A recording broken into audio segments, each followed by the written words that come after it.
Hey guys, it's your girl Nikki Proverbs 31. I actually had posted, I don't know, it's hard for me to upload a video via YouTube, like directly from YouTube. So if you all seen it, the one that I did, it I didn't even know it uploaded it and it wasn't even finished. So I just went on ahead and took that one down. Okay, so I wanted to give an update on what's going on with us for our journey to getting baby number two. Um, the last time you guys saw me, I was in a rant because of the situation with our builder and their whack warranty company that represents them. Um, to make a long story short, for those who care to know, um, our furnace ended up working 3 or 4 hours later, and yeah, I'll go into detail about that on a different video. I don't want to waste my time talking about Lombardo. So I think the last time that I officially was on here talking about our IVF cycle was, I believe I received my AMH results. So since then, my RE was had sent out a packet for us. It had our testing documents that we need. It also had all the documents we needed to sign, your IVF paperwork. Well, it never came. And actually, I remember one day we received one of our neighbors' mail. And I'm wondering if that day the mail carrier sent our mail, delivered our mail to someone else, and that person just kept our mail. And I'm not saying it's the one who we received mail from, but somebody had our mail. And it's pretty rude that you would know that by the name itself that it's not yours, and then the address itself that it's not yours, and yet you keep it instead of giving it to the mail carrier or knocking on my door or putting in my mailbox to say it was delivered to the wrong address. I mean, it was very personal information. The stuff about who gets our embryos after, if something was to happen to us. All the information was in that packet. So I'm pretty ticked off that somebody could be that rude. And I'm in the process of it's so hard to do a complaint with the United States government about the postal service and the carrier. I wrote a letter to the mail person so she'll know, or he will know, do not make sure you're on your job. I don't know if it was somebody else. I don't care. I just want my mail. So I'm trying to breathe and not let that, because that's been really getting at me, that somebody knows my personal business. So I've been going back and forth with my RE's office, trying to get them to send out another packet for us, as well as to talk about, try to get meds, our meds stuff together, and just all this stuff.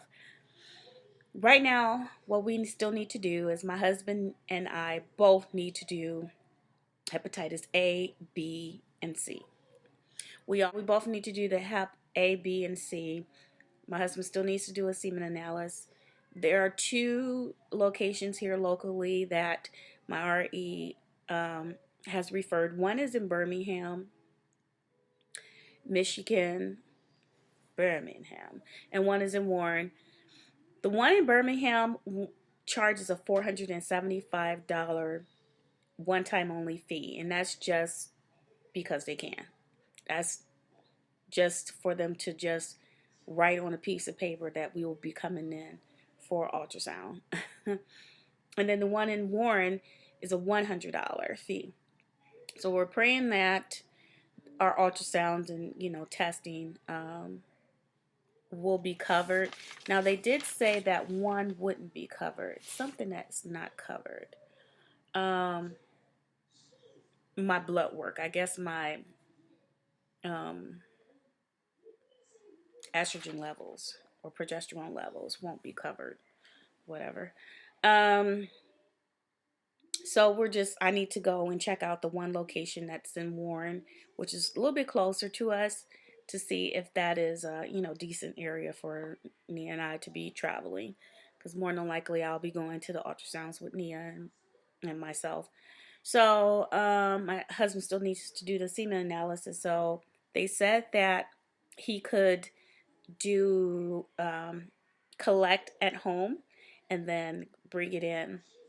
So hopefully, in my previous situations with my husband and collections, it has not necessarily been the funnest thing for him, and that's one thing he really despises. So I do what I have to do to get this man to give his sample. You know what I mean? So working on that. Now, I've also been in communication with my RE regarding meds and regarding, getting the approval with my insurance. Okay, Nia, I'm trying to really keep this video down. I need you to go back in there, please. You can come back later. Once I'm finished, then I'll call you in and you can talk, okay? I love you. All right, so um, the medications that they want me to be on. A growth hormone called troop. Anyway, it's not troop, it's trop. And I'll actually have to take it the first, I believe, 3 days. Lupron, I guess, with my HCG shot. Gonal F is one of the other ones that they had me listed for. And Minipure and Gonorelix. And then also they were talking about doing the progesterone gel.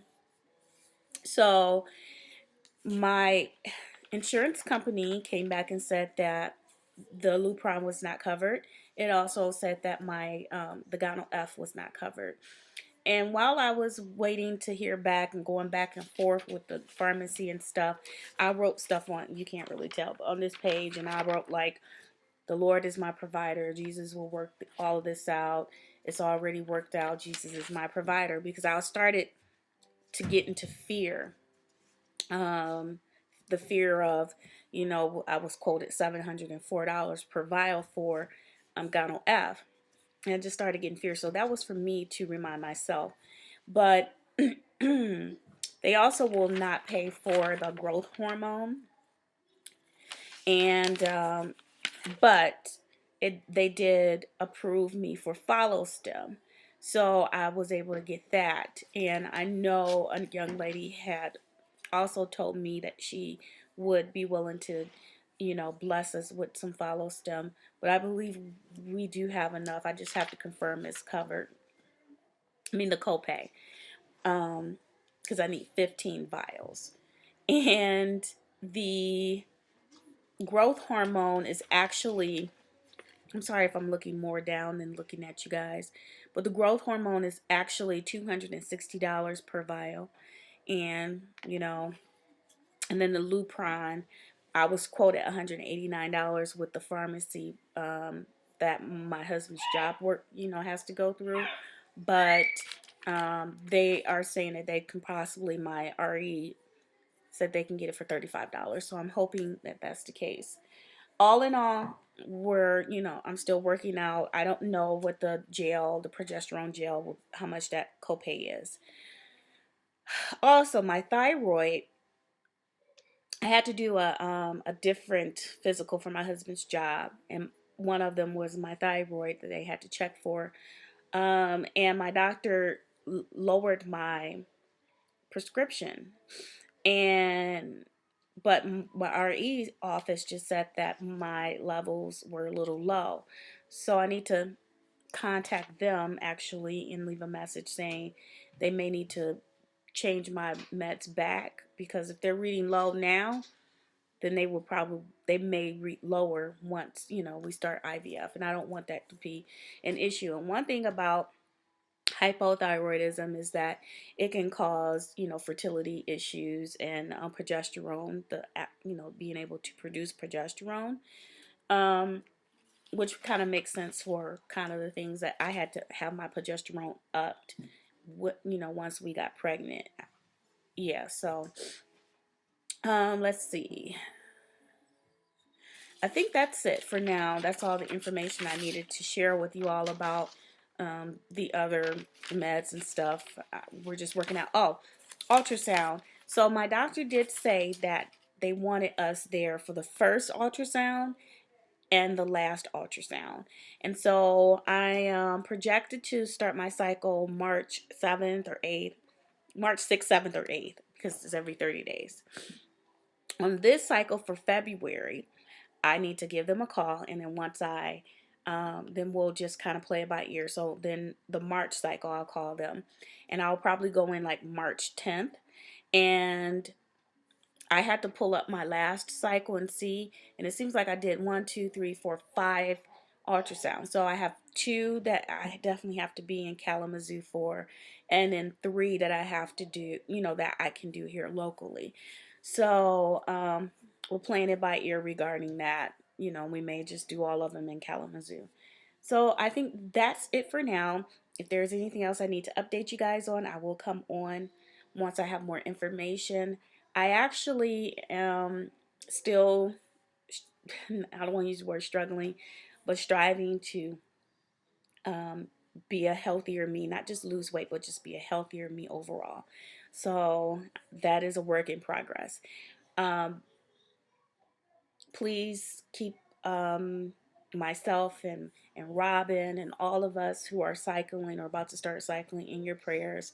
And blessed wife, so happy for you and your twins and all of you who are in the process of about to do a cycle, whatever. If you're going to be doing a cycle in March, let me know. We could be cycle buddies. So I've been on too long, and you guys have a blessed week, month, year, life. All right, you guys. Oh, Nia, you want to say bye-bye? I did promise her. It has to be quick because it's already 13 minutes. Say hi. Hi. You have to, they can't see you. It's cold in here, so she has to put on her jammies. It is really cold out here. A touchdown. A touchdown. I had to braid her hair. Nia got sick after the fiasco with our furnace going out, and then I got sick. So we're recovering from being sick. So that's why she's fully clothed. I just didn't want to have my house coat on doing this video. All right, you guys. We will talk to you later. Say smooches. Smooches.